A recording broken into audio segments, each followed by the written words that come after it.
At my daughter's graduation, Mom whispered, "We'll save the big party for your brother's son. He's the future." My sister laughed. At least someone raised a real success. I stayed quiet. That night, I shut every joint account and stopped the mortgage autopay. By morning, their phones wouldn't stop ringing, and I was gone. The house still smelled like champagne and roast beef when Mom said it, her voice cutting clean through the noise. "We'll save the big party for your brother's son," she whispered, smiling at the guests. "He's the future." It wasn't loud. It didn't have to be. The way she said future, like I wasn't even part of it, stung more than any shout ever could. My sister, Lacey, smirked from across the table. At least someone raised a real success. The room filled with laughter, the kind that isn't joyful, just sharp, mean, and practiced. I didn't say a word. I just looked at the table, the fancy plates I'd bought, the wine I'd paid for, the lights I'd hung last night while they all slept. It was supposed to be my daughter's graduation dinner. She'd earned her scholarship on her own. Straight A's, late nights, no help from anyone. But tonight wasn't about her. It was about them, like always. Lacey tapped her glass, her diamond ring catching the light. "You know, Mom, Keaton's lucky he even made it this far. Some people just get lucky breaks." I smiled tightly. Yeah, some people do. No one noticed how my hand trembled when I reached for the napkin. No one ever noticed anything about me unless it benefited them. That night, when the laughter died down and everyone drifted to the living room, I walked to the kitchen sink and stared at my reflection in the window. A face that looked older than 26, Keaton Hale. The quiet son, the helper, the one who made things work. I'd been silent for years, not because I was weak, but because fighting them never mattered. Every argument ended the same way. I apologized. They pretended nothing happened. But something in me broke tonight. Not from anger, but from the ache of finally seeing what I'd been part of. A family that loved only what it could take. When I was 16, I gave up my college savings so Lacey could go to her art school in New York. When Dad lost his job, I took 2 shifts to help with the mortgage. When Mom cried about her medical bills, I cleared my account without hesitation. Every sacrifice came with one promise. "We'll make it up to you someday." Someday never came. Now they sat in my living room, sipping my wine, mocking the one night that should have belonged to my daughter. I walked back in. "Can I ask something?" I said, quiet but steady. Mom looked annoyed. "Make it quick, honey. We're talking." I nodded. "You said earlier that you used my savings for Jason's tuition?" She waved it off. "He's family, Keaton. You weren't using that money." "That was my daughter's college fund," I said. Lacey laughed. "Oh, please. Your company gives bonuses. You'll make it back." Dad grunted. "You act like we stole from you. It's called helping family." I felt something burn behind my ribs.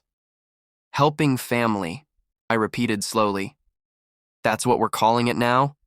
Mom crossed her arms. "Don't take that tone with me. We raised you." I nodded. "You did. And then you sold me the idea that love meant debt." The room went still. Lacey shifted uncomfortably. Dad's jaw tightened. Mom's eyes hardened. "You sound ungrateful," she said. "You think you've done so much for us?" I wanted to laugh. Instead, I whispered, "You have no idea." I thought about that night 2 years ago, when Dad called me at 2 a.m., drunk and desperate. He'd lost $30,000 at a casino. Said Mom didn't know. I sold my car the next day, told my boss I'd take a bus to work. Didn't tell anyone why. When Grandpa died, Mom told me. He left nothing, just old memories. I believed her, because I wanted to. Now I knew she'd lied. I'd overheard her last week, on the phone with the family lawyer. "Make sure Keaton's name stays off the documents," she said. "He doesn't need that kind of money. That kind of money. My inheritance. My right." I reached into my pocket, pulled out my phone, and set it on the table. "Listen," I said, and hit play. Mom's voice filled the room. "If Keaton finds out about the will, we're finished." Lacey's reply was faint, nervous. "He won't. He never asks questions. Dad's face went pale. What the hell is this? Proof, I said. The lawyer has a copy too. Mom stood, voice shaking. You think this makes you a hero? You just betrayed your own blood. I stood too. No, Mom. I just stopped betraying myself. She glared at me, tears brimming but not falling. You'd really walk away after everything we've done? I looked around the room, the furniture I'd bought, the walls I'd painted, the house I'd paid off. Yes, I said softly, after everything I've done. Lacey's lip quivered. Keaton, wait.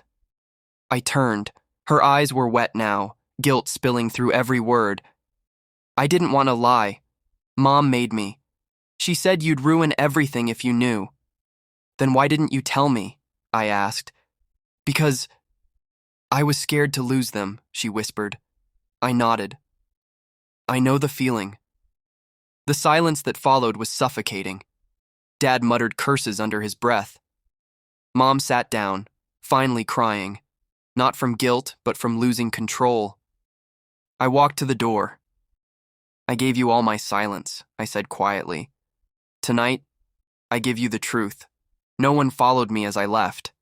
The next morning, I shut every joint account, stopped the mortgage auto pay, and blocked every number that carried their last name. By noon, their phones were ringing nonstop. Banks, utilities, credit cards, all in my name, now frozen. The silence on my end was the loudest thing they'd ever heard. For the first time in my life, I didn't feel guilty. I felt free. A month later, I moved into a small apartment across town. It wasn't much. A cracked floor, one window, a view of the train tracks. But it was mine. Every night I'd sit by the window, drink cheap coffee, and breathe like I was learning how to live again. Sometimes I'd think of my daughter's laugh that night, how she looked at me, confused, when her grandma ignored her achievement. I promised myself I'd never let her feel that kind of neglect again. One evening, a letter arrived. From Lacey, it said, Mom's sick. She keeps asking for you. I don't know if she means it or if she just needs your money. But she cries your name every night. I folded the letter and placed it in a drawer. Some wounds don't heal just because someone's sorry. Sometimes forgiveness is just learning how to stop bleeding. I whispered to the quiet room. I'm done carrying their weight. And for the first time, it felt true. If you were in my place, why would you forgive them? Would you go back and try to fix it or walk away forever? Tell me in the comments. I want to know what you'd do. Because sometimes the hardest kind of love is the one you stop giving. And if you've ever been the quiet one who finally spoke up, hit like, subscribe for more stories like this. Stories that remind us that silence can protect, but truth sets you free.